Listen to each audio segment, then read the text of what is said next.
Good morning everyone. Welcome to lawful years. हमारा जो contract act का सीरीज चल रहा है, आज हम उसमें लॉफुल ऑफर के लिए जो इम्पोर्टेंट केस लॉज हैं वो करेंगे। तो मैं इसमें सिर्फ मैंने ये पूरी केस स्टडीज का जो हमारा केस लॉज का प्रेजेंटेशन है 3 पार्ट्स में बांटा है, सो दैट आप लोगों को आसानी रहे कि केस लॉज किस पर्टिकुलर सेक्शन के लिए है। तो आज हम कवर करेंगे सेक्शन 2 क्लॉज ए और सेक्शन 3। तो चलिए स्टार्ट करते हैं। एक इम्पॉर्टेंट बात यह है कि पेपर में जब 20 नंबर का क्वेश्चन आता है तो आपको एग्जाम में लिखना पड़ता है पूरे का पूरा जो भी होता है, कैसे बोलते हैं, आंसर। तो 20 नंबर में आपने क्या लिखना है। देखिए, समझ तो हमें सब कुछ आ जाते हैं केस लॉस में कि ये केस का क्रक्स है और ये हमने मेंशन करना है, लेकिन हमने उसमें कंटेंट क्या लिखना है, क्योंकि कंटेंट के तो मार्क्स मिलते हैं। तो आज मैं आपको रेलेवेंट कंटेंट देने जा रही हूँ जो आपको एग्जाम में लिखना जरूरी है अच्छा स्कोर करने के लिए। तो चलिए स्टार्ट करते हैं। 2 सेक्शन मैंने यहाँ कवर करे हैं, सेक्शन 2 क्लॉज ए और section 3 of Indian contract act. और लॉफुल ऑफर और एक्सेप्टेंस के ये केस लॉज हैं। तो देखो, मैंने आपकी कन्वीनियंस के लिए एक स्लाइड बना दी है जिससे कि आपको आसानी रहे कि हमने कौन से केसेस हैं जो 2A और 3 में लिखने हैं। तो पहला केस है कार्लिल वर्सेस कार्बोलिक स्मोकेबल कंपनी का है। सेकंड जो है केस वो फेल्ट हाउस वर्सेस बिंडले का है। Third case Lalman Shukla versus कौरितक का है। और चौथा case Gilvern engineering limited versus ONGC का केस है।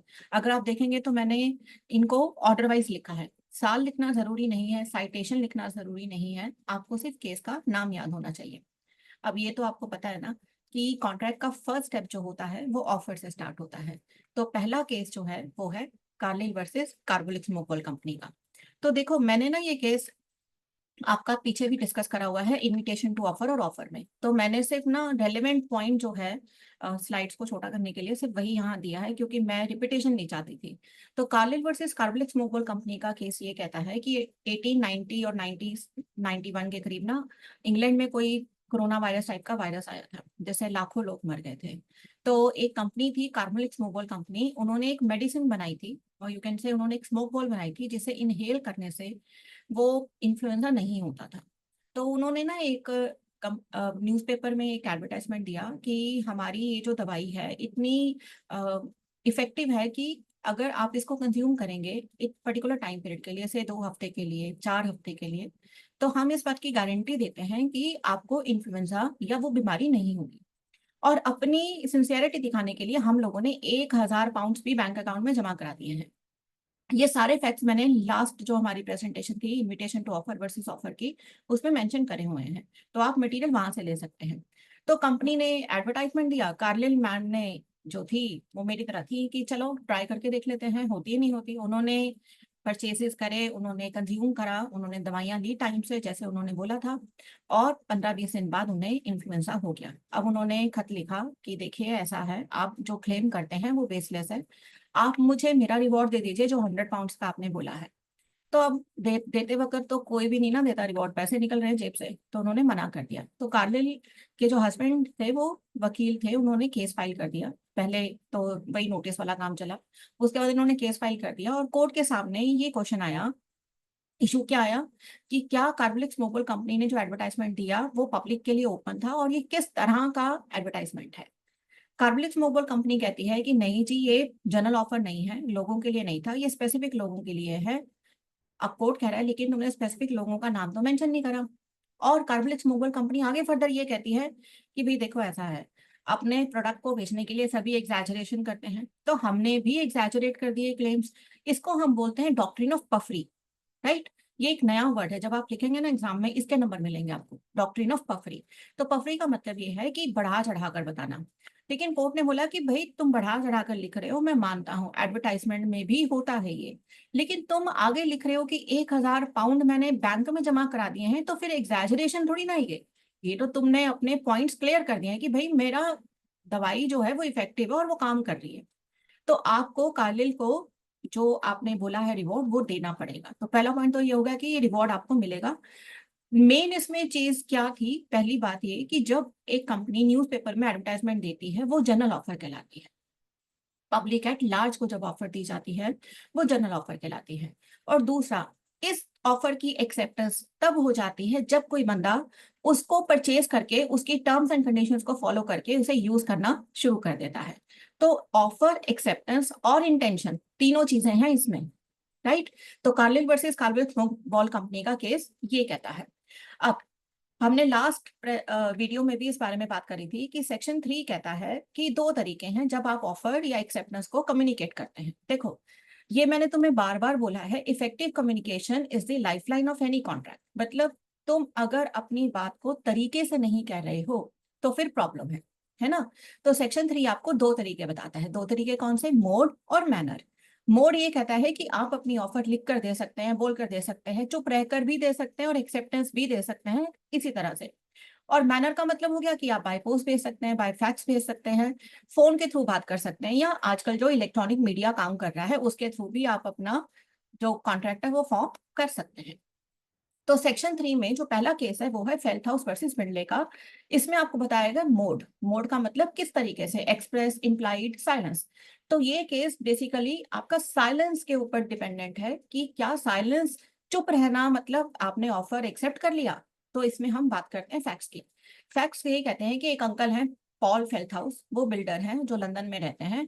उन्होंने अपने भांजे से या भतीजे से, जिसका नाम जॉन फेल्टहाउस है, उससे एक घोड़ा खरीदना था।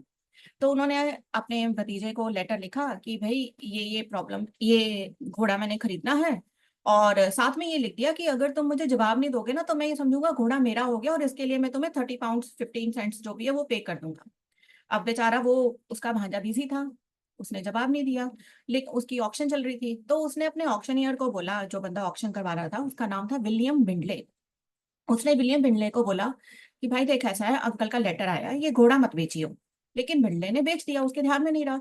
अब पॉल फेल्थहाउस ने बिंडले को सू कर दिया है, ये कहकर कि इसने मेरा घोड़ा किसी और को दे दिया, टॉट ऑफ कन्वर्जन हो गई, इसने मेरी चीज का मिसयूज कर लिया है, और अब मुझे वो घोड़ा वापस दिलाइए। ठीक है। अब देखो, घोड़ा तुम्हारा है, तुम्हें साबित तो करना पड़ेगा ना कि तुमने खरीदा है, कोई कॉन्ट्रैक्ट हुआ होगा, कुछ फॉर्मेशन हुआ होगा, कुछ भी हुआ होगा।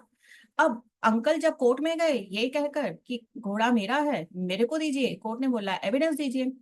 अंकल के पास कोई एविडेंस नहीं था, उनके पास कोई कॉन्ट्रैक्ट का फॉर्मेशन का कोई वैलिड डॉक्यूमेंट नहीं था। अब बिंडले ने बोला, जो ऑक्शनियर था उसने बोला कि देखो ऐसा है, बेशक इसके भांजे ने मुझे बोला कि घोड़ा मत बेचना, पर इनके भांजे ने इन्हें थोड़ी ना बोला कि भाई घोड़ा मैंने रख लिया आपके लिए। तो ऑफर एक्सेप्टेंस तो हुई नहीं यहाँ पर।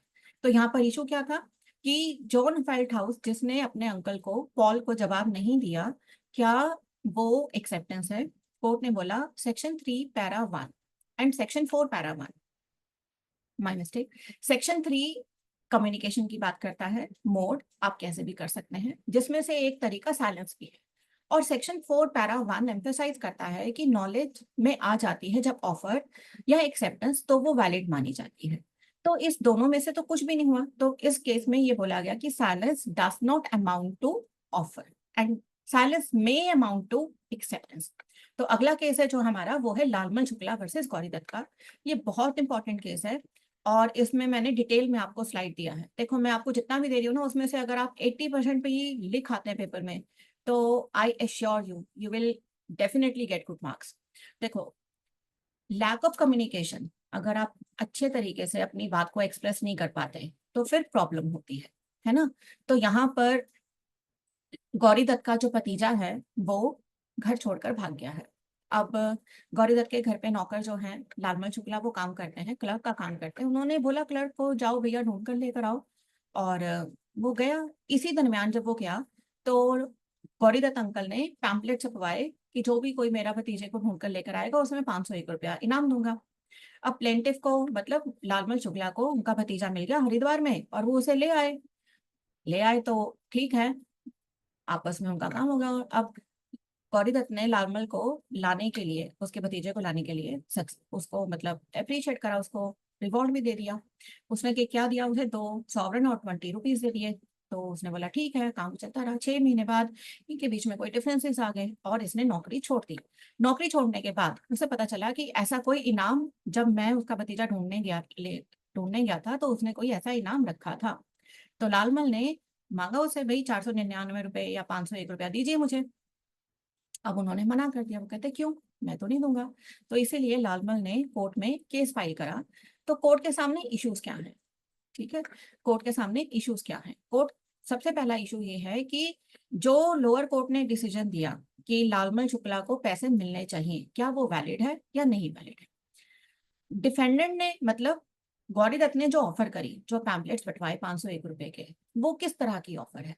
ठीक है, क्या लालमल शुक्ला ने 6 महीने बाद जब उस ऑफर के बारे में बात करी, क्या वो वैलिड एक्सेप्टेंस थी या नहीं थी? और ये जो भी था, क्या वैलिड कॉन्ट्रैक्ट था या नहीं था? क्या लालमल शुक्ला को 501 रुपए का इनाम मिलना चाहिए या नहीं मिलना चाहिए? 200 का मतलब है 2 रुपए यहाँ पर उसने पहले दे दिए तो 499 रुपए मैंने यहाँ लिखे हैं। ठीक है, अब कोर्ट ने डिसीजन क्या दिया? कोर्ट ने बोला सारे फैक्ट्स को थॉरोली चेक करने के बाद कि जब आप किसी से बात करते हैं ना, तो सामने वाले को नॉलेज भी होनी चाहिए। अब जैसे मैं बोल रही हूँ तो आप सुन रहे हो ना, तो ये कम्युनिकेशन है। अगर आप वीडियो ही नहीं देखेंगे तो कम्युनिकेशन थोड़ा ना कंप्लीट होगा, आपकी नॉलेज में थोड़ा ना आएगा कि यहाँ कुछ आया है। तो कोर्ट ने बोला there must be both knowledge and assent to the offer made by the proposer. वो आगे फर्दर ये कह रहे हैं कि एक्सेप्टेंस नेसेसरी है।